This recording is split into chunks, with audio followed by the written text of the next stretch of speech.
Welcome, welcome. I'm Joanna Rochester, and this is Real Talk Soul Alchemy. Today, I have an amazing guest with me. She's an amazing woman that's gone through one of those life-changing events that bring us to a point where we have to, where we're forced to take a look at our lives and decide how we want to move forward. And with soul alchemy, that's what our lives are all about. You know, how do we become aware of who we are? How do we deal with the events that are placed before us? And how do we move forward with them? And what I hope today is to help any of you that's dealt with any grief of any kind. Although specifically, I'll allow Melissa to tell her story, of course, but to deal with loss that, you know, it is possible. There is a light. It's a hugely transforming event that takes place, but anything is possible if you can see that light and find, know that there is more in life and anything is possible. So I'm going to let her come on. But first, this is Real Talk Soul Alchemy, part of Speak Up and Empower's online community of heart-centered people that are focused on pulling more into their world. I am Joanna Rochester, the Soul Alchemist, and I help people transform from where they are today, uncovering their story and their blocks and helping them move forward to step into alignment with what their soul wants. So without further ado, I'll welcome Melissa. And Hello. Good morning, Melissa. Good morning this afternoon. Yeah, it's already 6:30 over here. Yeah, sorry. Melissa is in Germany. Where in Germany? Mm-hmm. In Frankfurt. Frankfurt. Okay. Mm-hmm. So, and I forgot to mention, Melissa is one of my daughter's best friends. They met in Florida when they both worked for Disney, and have continued to interact as much as possible, being on different parts of the world. But Melissa is an amazing person. She always.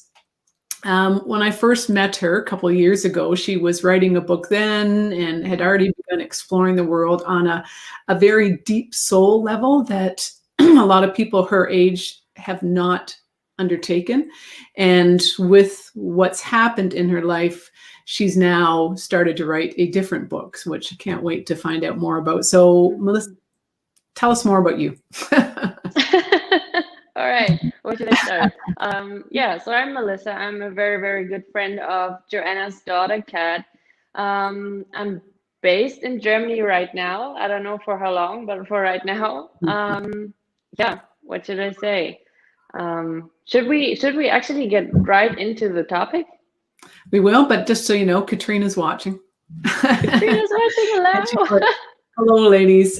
She's my best friend, really a sister. So. So just tell us about what happened. All right. So last year I gave birth to my daughter Elena, and right after birth, her soul decided to leave. Her soul decided to leave this world again very fast. Like 2 hours later, her heart stopped beating. And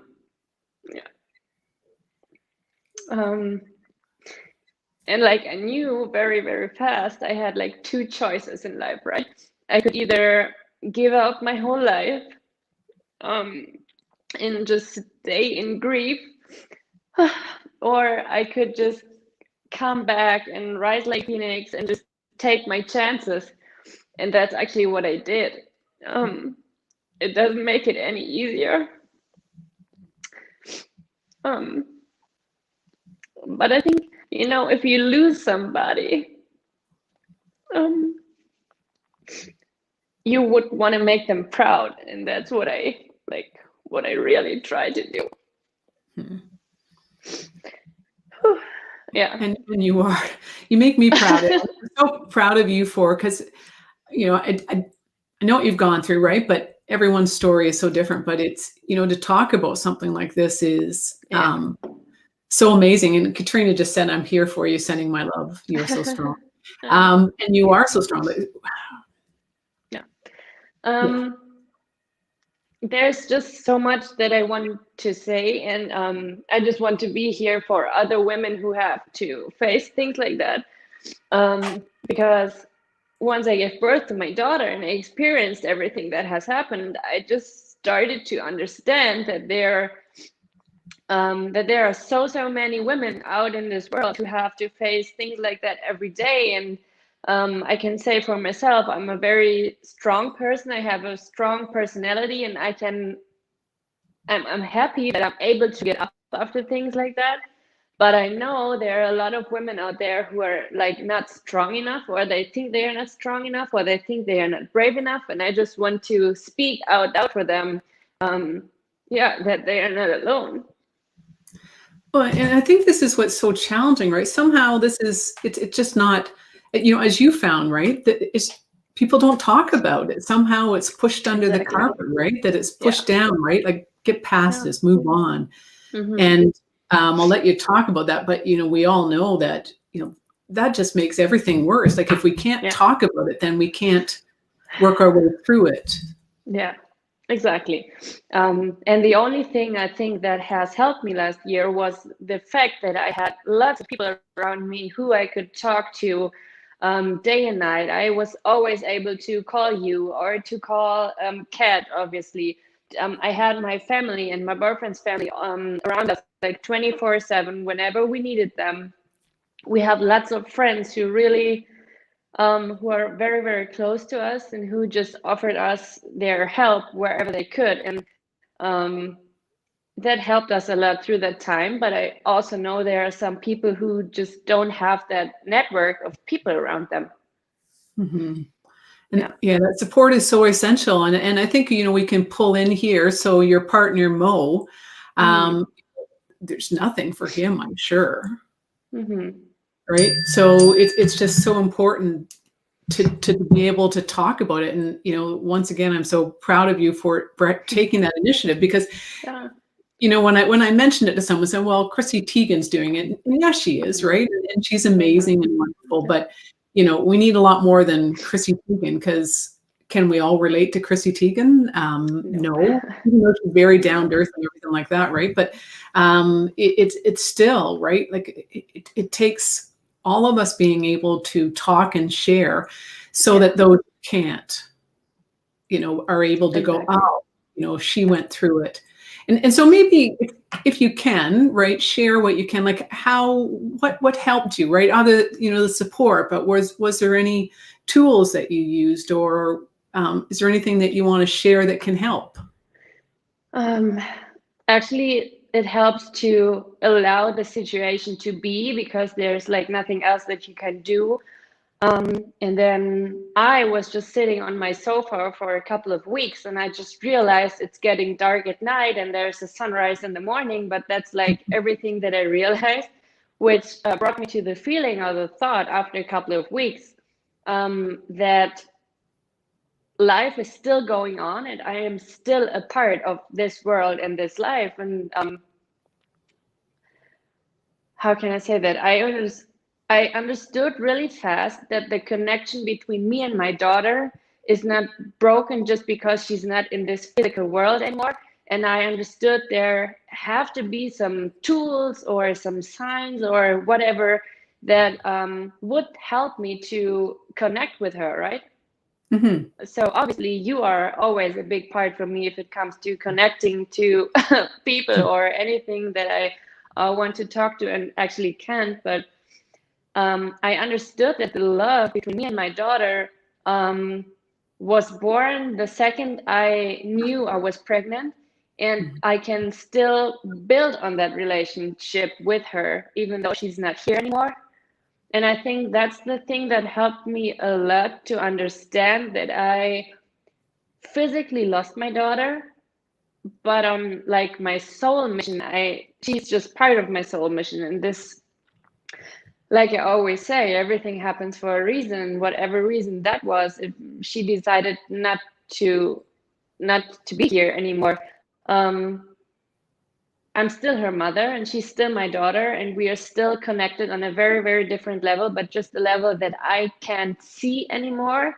So I Mm-hmm. have to practice that I feel it even deeper because I can't feel or touch her, right? Beautiful. Yeah. So that helped me a lot to understand she's still here and we can connect and I still can love her, but I just can't post like any pictures on Instagram with her or, have her in my daily life. Mm-hmm. Yeah. And I think that's so huge, right? To know that, we're not going to go get in deep into that discussion about the souls and stuff like that, because I do believe that sometimes the child's soul doesn't enter the body until later on. But with Elena, she was definitely there. But as you said, she decided for whatever reason to not go through with it. But it still, yeah, like she was still there in that connection, whether she lived for an hour or she lived her whole life, right? Obviously, you would have those memories and everything like that, but that connection, like there's still that soul connection. You both agreed to be her mother, and she agreed to be your daughter, and I think we have those points where we can step out, and she chose to step out for whatever reason. But Yeah. and I think one of the big things here too is to not take on any guilt for that either, right? Because I'm, I'll don't want to put word, but I assume he probably went through that, that process of, did I do something wrong or anything like that? I actually didn't. So I No. maybe asked myself, no, I actually maybe asked myself like twice, did I do something wrong? But the answer was like very loud, very clear, and it was like immediately there, a big no. It has like nothing to do with me. I tried to do everything that I could during the pregnancy. I tried to give like normal birth to her. I tried to prepare myself as good as I could. So I didn't feel any guilt Good. inside of me. Because I think that can happen, but I love it that you didn't, right? Because it No. doesn't, right? It's got nothing, of course, it's got to do with you, but her decision Yeah. wasn't a reflection on you at all. It was just kind of a state of the universe in part. And so anything else that you want to share that helped you move through, right? So for me, I actually understood I didn't want to live the life I lived before I gave birth to her. I decided I wanted to quit my job and just move into a whole different direction. And I understood very fast that Elena is also here to show me, like, kind of to show me my way and to show me where I need to be or need to go. That's why I started to go to school back again to fulfill a dream of mine, to work as a social worker. And I wanted to do that with 19, and I found lots of excuses why I couldn't do that. Now I'm 30 years old and I just started to go back to school. And that is for sure something that I'm doing because of Elena. Yeah, good for you. I think, yeah, I would have never done it before. But now that I lost her and found her love in lots of different ways, I understood she's somehow showing me ways. And I started to look out for smaller, actually physical signs that I can really see in this world. Not something that I can feel is going on in the universe, but something that I see in this world. So once I was walking around with Mo in a park. I just looked up in the sky and I was thinking about my grandma who passed last year, about my aunt, so his daughter who passed 6 years ago, and about Elena who passed last year. And while I was talking about the three of them, I just looked up in the sky and I saw three black birds, and they were like kind of chasing each other and just playing with each other and taking care of each other. So I started to understand that there are signs if you search for them or if you keep looking for them. Just being aware that it's possible, Yeah. right? And I think, one of the big things as we start to become more conscious and aware, that's like one of the big things is to just what you focus on is what you'll start to see, right? So we get signs. I'll never forget one of the first times that when I was just becoming more conscious and talking with a friend, and she was saying that she sees I forget what she saw, like feathers all the time, found feathers in her path. And I can remember saying, well, I don't think I get any messages like that. And the next day I was out in the garden and there was a butterfly. First of all, there was a walnut that dropped on my head. And then there was a butterfly that was flying around, and literally, like, it flew around me for about 5 minutes and would land on my arm, would land in my head, would land. And it's like, all right, all right, all right. I get it. I get You're it. there. Yeah. So it is possible. But and so one of the big things so is to look for signs, right? Become more conscious that that contact is there. When you say that you would feel stuff physically, what do you feel?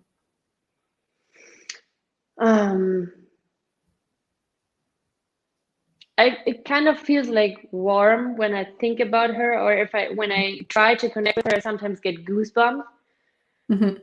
Out of the sudden, I just get goosebumps, and that's like, at least for me, nothing that I get on a daily basis. So I sometimes think that's also a way of my body to show me that I'm connecting with her, or that I can feel her.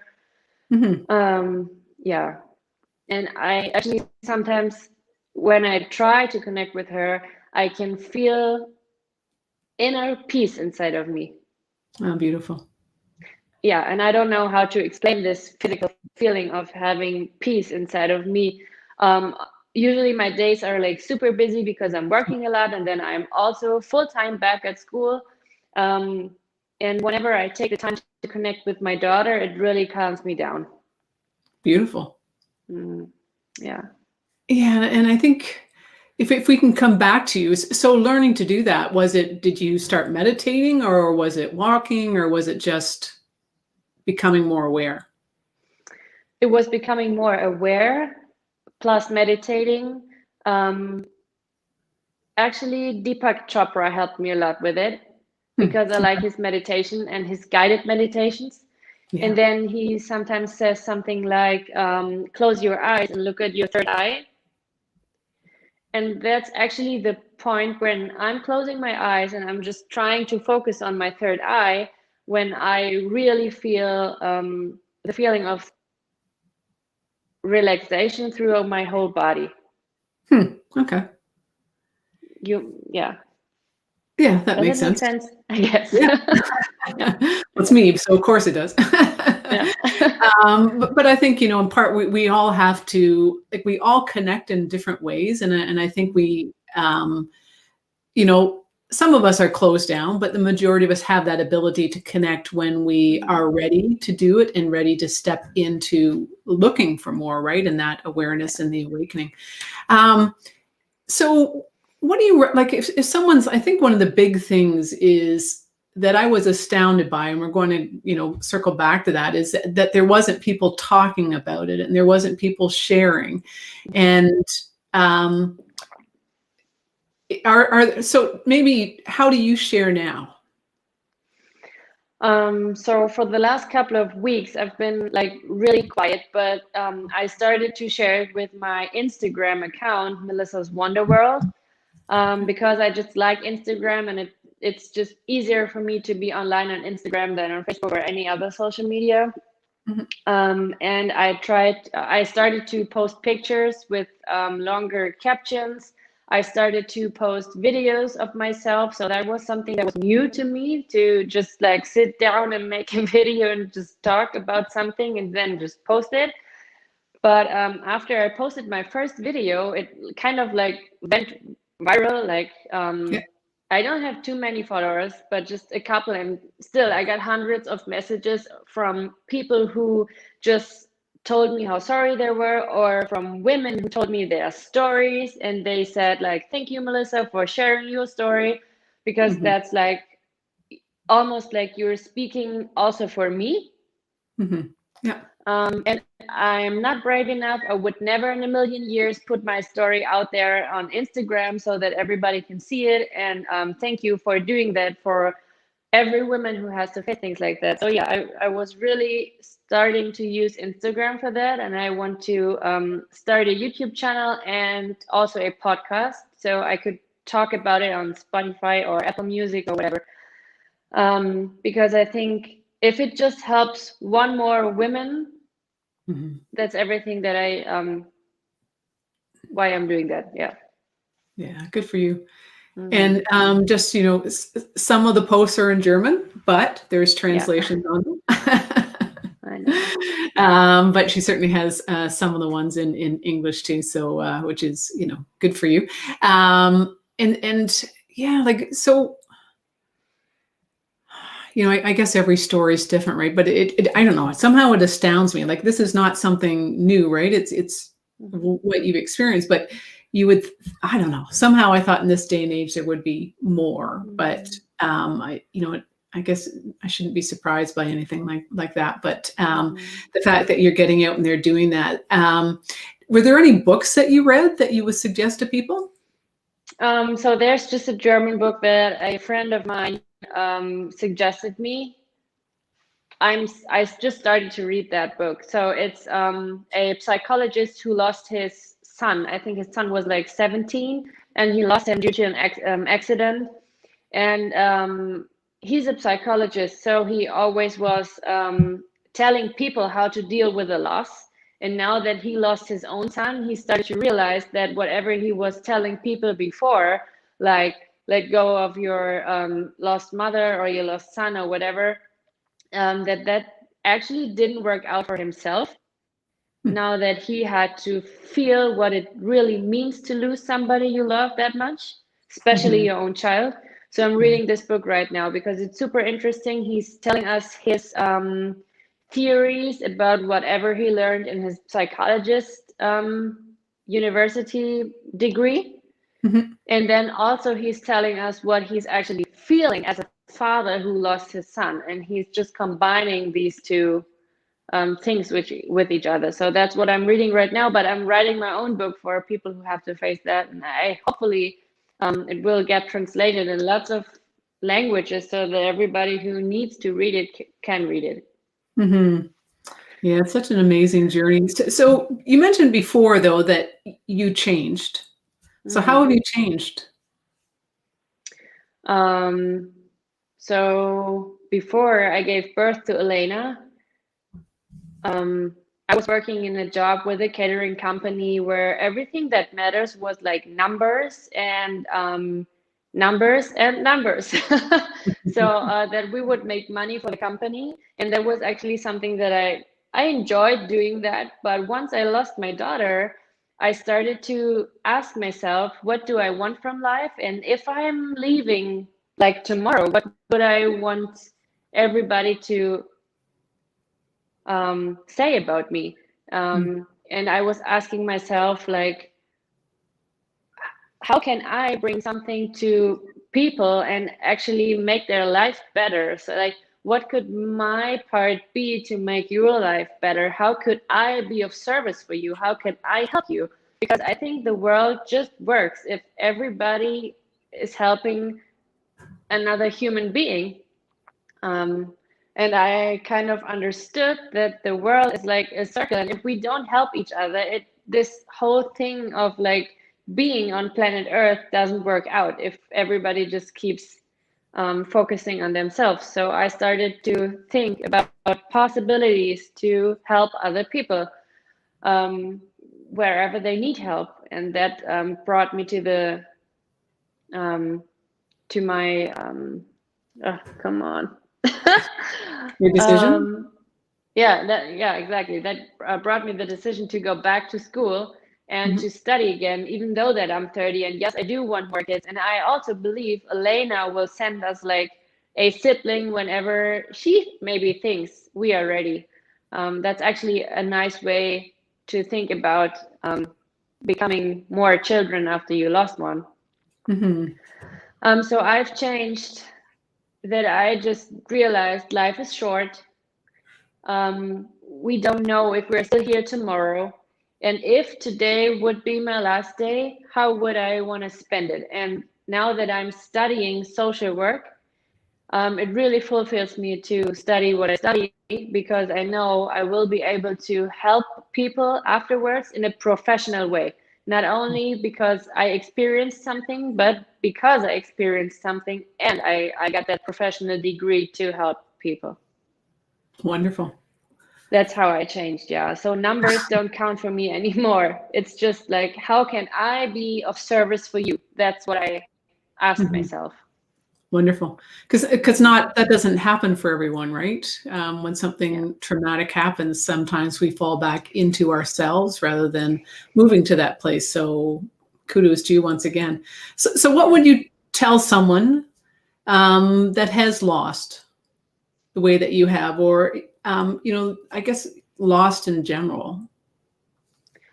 I think I would tell that person to feel this loss, to actually let every single emotion come up, to not judge yourself for whatever emotion comes up, to Hmm. maybe whenever you find the time right to write a letter to that person or to yourself, or it depends on who you are losing. If it's like in my case, my daughter right after I gave birth to her, or if it's maybe your, I don't know, sister and you just wanted to tell her something. So I think forgiving is also a thing when you're losing somebody, forgiving yourself and forgiving that you couldn't like talk about some situations anymore, maybe. Hmm. And then just stick with your emotions. I would never ever say like move on with your life if you're not ready for it. Hmm. Yeah. Um, I also would suggest to get a little bit of professional help so Mhm. you can feel whatever you want to feel and whatever emotion comes up. But I, for myself and Mo, we went to a therapist just so we could have the professional perspective on losing somebody as well. And then Hmm. you just can combine your feelings and I would also suggest to journal your feelings, to just write them down. That helped me a lot to let go of some of them. Hmm. Um, there's so many things I would say to a person who lost somebody, I guess. Also, maybe to create a ritual for yourself. So maybe a place in your apartment where you can go to and think about that person, or maybe you're just walking through a park and there's a bank. You want to sit down and think about that person every time you sit down right there at this bank, and to actually let the person you lost be part of your life because that person is not really gone. I mean, in the physical world, yes, but on a soul level, you are still connected. Hmm. Beautiful. I love all those ideas. That writing a letter I find is really powerful. I know that, and they don't have to pass. I know, I had a challenging relationship with my mom, and I can remember writing her a letter. And, and for mine, right, it was to write her a letter, telling her all the things that I didn't like about our relationship, and then flipping it around afterwards and saying, here's where I would have liked it to have been. Mm-hmm. And in the loss of my mom in a car accident, that's in 2008 now. Mm-hmm. And um, I guess because I'm pretty comfortable Mm-hmm. talking with her, then I'm able to. But if you don't feel that close, at the journaling, writing a letter, all those things are really powerful tools to help work through it. Because whether it's a female brain, right? Because we tend to need to talk in order to work Mm-hmm. through things, or the male brain, right, where the male, you're not you know comfortable sharing emotions or working Mm-hmm. through emotions. So journaling, writing letters is really a great tool to have. Yeah. Um, so how do people get in touch with you if they want to reach out, Melissa? They can write me on Instagram or they just can send me an email to melissaswonderworld@gmail.com. I'm Wonderful. happy to answer every single email. With everything that I've been through, I just try to give you the best advice I possibly can. I got hundreds of messages on Instagram when I was first posting my video, and I took the time. It took me a couple of days, but I took the time to answer every single message. But obviously, you can show your story with me when you're texting me, when you're writing me an email easier, I guess. It's easier than Instagram. So it's melissaswonderworld@gmail.com. Yeah. So because I'm working a lot and I'm full-time back at school, I just don't have a lot of time right now for Instagram, but I will try to get back on it because I think it's super important, because it's just a platform where you can share something like this and a lot of people can be part of whatever you share. Mm-hmm. Wonderful. All right. I really appreciate you coming on today and sharing your story and sharing the wisdom of what's helped you get through. Because I think it's just so important that we share that, right? That to share, here's what we've been through and here's what helped me move through this journey. And, we're never the same again, but we can be, it's okay to have a different life. Mhm. And to know that we can find joy or peace or serenity, whatever is necessary at the time, in order to keep moving through this world despite some of these things that are thrown at us. So I know. And you get out even stronger after situations like that. Mm-hmm. Yeah, there's no question that cliche, what doesn't kill us make us stronger. Who is that? Kelly Clarkson, amongst others. So, all right. Thank you very much, Melissa. Thank you. Go back to get your work done. And we will talk to you soon. But once again, this is Joanna Rochester, Soul Alchemist, and this was Real Talk Soul Alchemy with my amazing guest, Melissa Diesel. And if you would look for more information how to reach out with her, she mentioned before, but you can always DM me and I can provide you with her information also. So we'll see you next Thursday at 12:30 Eastern Standard Time for another version of Real Talk Soul Alchemy. Thanks, Melissa.